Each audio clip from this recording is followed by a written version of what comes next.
Nah, selanjutnya yang bagian C, saya akan menjelaskan tentang PCK atau Pedagogical Content Knowledge pada pembelajaran IPA. Dan ini adalah PCK yang dasar. Dan di sini ada 3 yang akan kita bahas.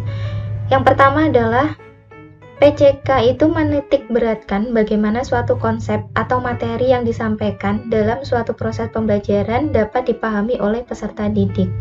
Oleh karena itu, guru harus mampu menata materi yang akan disampaikan agar materi tersebut bermakna dalam suatu model pembelajaran yang proporsional. Nah, yang kedua, penyusunan PTK bisa menjadi pekerjaan yang pelik, namun dapat diatasi dengan menerapkan prinsip less is more. Prinsip less is more dalam IPA tidak berorientasi pada selesainya seluruh materi IPA. Prinsip ini berorientasi pada penguasaan materi. Jadi penguasaan materi IPA yang mengikuti prinsip less is more dapat dilakukan dengan menyampaikan materi-materi yang penting dengan lebih mendalam, sedangkan aplikasi konsep diajarkan dengan pembelajaran di luar ruangan. Jadi apabila dalam satu materi itu ada 10 sub pokok bahasan, itu yang diajarkan mungkin hanya 5 saja, tapi mendalam. Jadi dipilih yang paling penting saja. Ini dilakukan apabila waktu yang digunakan di dalam pembelajaran itu terbatas. Contohnya, dalam mengajarkan konsep besaran dan satuan, guru bisa memulai pelajaran tentang konsep inti besaran dan satuan. Kemudian dilanjutkan pada aplikasi dan eksperimen yang dapat dilaksanakan di luar kelas. Guru harus selalu memberikan refleksi pada apa yang telah dilakukan peserta didik dan melakukan kegiatan pengamatan. Di sini untuk prinsip less is more dalam penyusunan PTK ada 3. Yang pertama, peningkatan keterampilan mencari atau inquiry dalam belajar IPA dengan aktif melakukan pengamatan, mencari informasi di internet, perpustakaan, buku, dan lingkungan sekitar. Terlalu banyak materi yang disampaikan guru akan membuat peserta didik mudah melupakan materi tersebut. Dan yang ketiga, bahan dan materi IPA selalu berkembang. Jika guru hanya berorientasi pada banyaknya bahan atau materi yang disampaikan, maka peserta didik tidak menguasai materi secara mendalam. Jadi karena ini yang dipilih hanya beberapa submateri saja, maka yang ditonjolkan adalah kegiatan-kegiatan seperti mengamati, kemudian mencari informasi melalui internet, perpustakaan, atau buku. Nah, kemudian, jadi IPA itu kan sangat luas ya, dan selalu pengetahuannya itu selalu bertambah. Apalagi sekarang telah ditemukan teknologi-teknologi yang serba luar biasa, serba canggih, sehingga banyak sekali penemuan-penemuan IPA. Nah, kalau misalkan kita mempelajari IPA yang sangat luas itu, maka waktunya tidak akan cukup. Sehingga PCK ini sebenarnya membatasi IPA pada hal-hal yang benar-benar sangat penting dan dibutuhkan oleh peserta didik saat itu.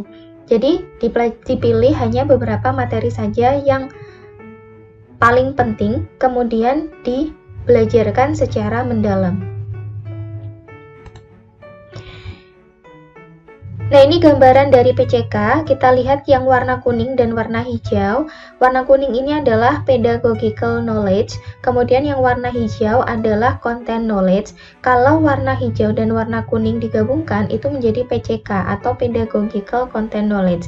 Nah, sementara kita abaikan dulu yang technological knowledge, karena ini nanti kalau teknologi masuk, ini nanti akan menjadi TIPEK. Dan di sini saya hanya ingin memperlihatkan kepada teman-teman bahwa PCK itu adalah gabungan antara pedagogical knowledge dan juga content knowledge. Selanjutnya yang D, perencanaan desain proses pembelajaran. Nah, di sini saya sudah memiliki acuan dasar yang bisa digunakan oleh guru IPA dalam mengembangkan suatu sistem desain pembelajaran IPA. Nah, karena ini acuan dasar, jadi guru IPA itu bisa memodifikasinya, misalkan disesuaikan dengan materinya atau disesuaikan dengan kondisi peserta didiknya. Yang pertama yang dilakukan adalah identifikasi tujuan pembelajaran IPA. Nah, setelah diidentifikasi tujuan, misalkan peserta didik mampu memahami materi cahaya dengan cara melakukan praktikum sederhana. Nah, kemudian setelah menentukan tujuan, kita bisa menganalisis langkah-langkah proses pembelajaran. Karena tadi tujuannya itu adalah memahami materi cahaya dengan cara melakukan praktikum sederhana, maka langkah-langkahnya juga disesuaikan dengan tujuannya tadi. Kemudian, kita juga perlu mengidentifikasi karakteristik awal peserta didik supaya materi yang kita berikan kepada peserta didik itu tidak terlalu tinggi ataupun tidak terlalu rendah. Nah, dari analisis yang di atas ini akan dihasilkan beberapa produk. Yang pertama adalah guru menghasilkan tulisan tentang unjuk kerja peserta didik secara objektif. Kemudian guru juga dapat mengembangkan kategori referensi, assessment item. Kemudian guru juga dapat mengembangkan strategi pembelajaran IPA. Selanjutnya, pengembangan dan pemilihan materi pembelajaran IPA, desain dan langkah-langkah asesmen formatif. Nah, setelah ini semua dihasilkan, nanti akan ada desain dan langkah-langkah asesmen formatif lagi yang lebih menyeluruh. Setelah itu, apabila ada kekurangan, maka bisa dilakukan perbaikan pembelajaran IPA, yaitu mulai dari yang tahap kedua tadi, analisis langkah-langkah proses pembelajaran IPA dan juga identifikasi karakteristik awal peserta didik. Nah, baiklah, itu tadi tentang proses pembelajaran IPA buat teman-teman mahasiswa.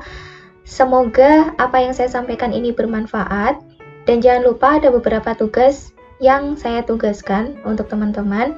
Sekian dulu dari saya, kurang lebihnya mohon maaf. Terima kasih. Wassalamualaikum warahmatullahi wabarakatuh.